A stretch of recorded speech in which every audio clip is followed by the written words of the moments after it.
Okay, now we got to go ahead and do ourselves a favor and get this copper washer off.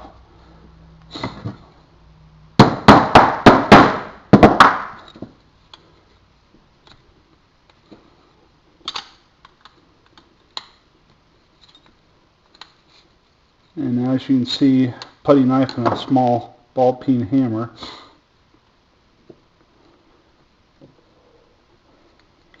Brings it right off.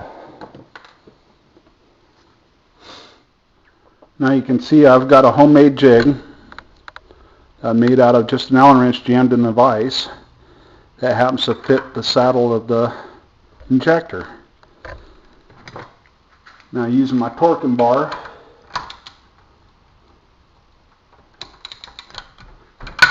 now you can just break the caps loose, or the nut on the injector.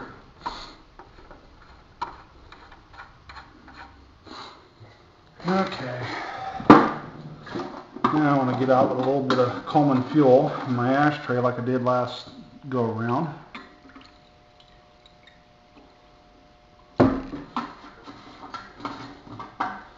Now since I got the injector broke loose, you can quite literally take it apart very carefully.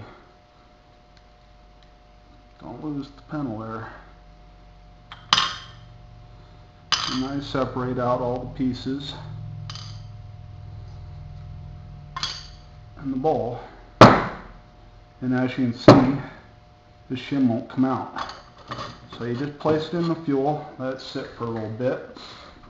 I'm going to get busy with the needle here for a bit. Stick that back in. And take my old Scotch-Brite pad.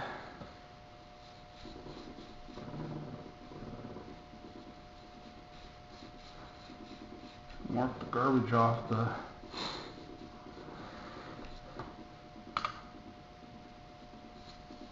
nozzle.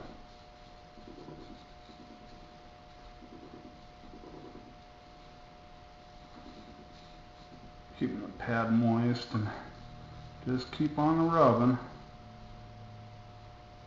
Now you can go ahead and do the tip if you're gentle about it. You can just rub it in your thumb there. But don't put a whole lot of pressure on it. You don't want to scar it or get garbage caught in it. As you can see, the stuff's dripping out of the pad just left and right. It's black. The solvent here is turning dark colored. Okay, put that aside. Now as for that body segment, we have the shim jammed in there. Now I bet you I can get it out this time. Just go, there it is, laid out on the towel.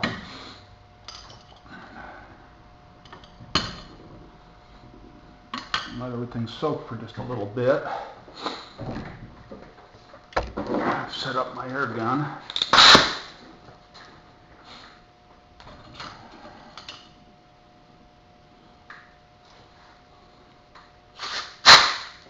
Okay, I can't do that trick. I'm going to have to see if I can do it in front of the camera here without shooting it.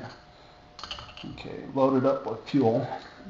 And so you notice, okay, point this out. This is your fuel hole. These are two alignment holes on either side.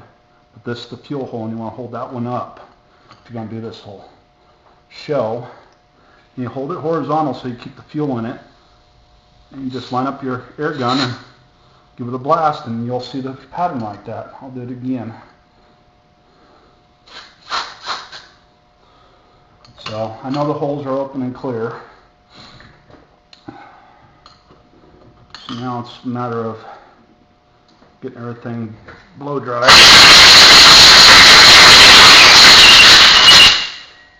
And start putting the pieces together here. Most of the stuff can just air dry, won't hurt it. I'm a little more meticulous.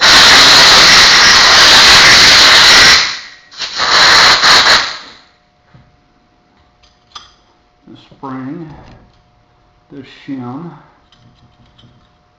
the pennel needle.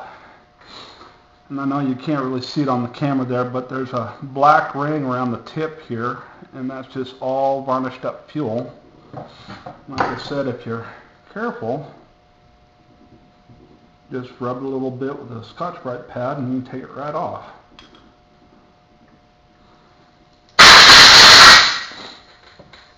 Okay.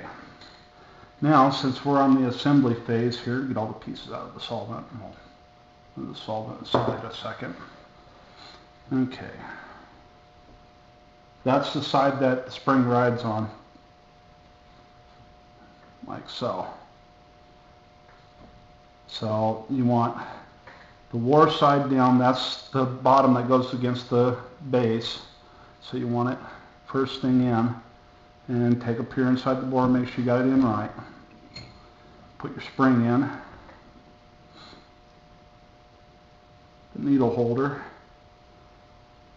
Now take notice of your alignment pins again and put that back together on top. Your nozzle and pin or pintle. And put that together like that. And all you gotta do is put your nut back on.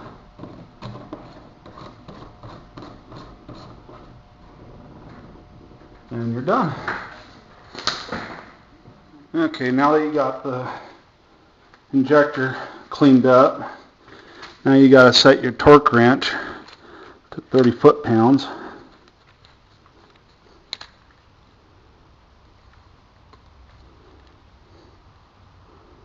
Which is right there. And you go ahead and just put it back up on your holder again. Reverse your direction.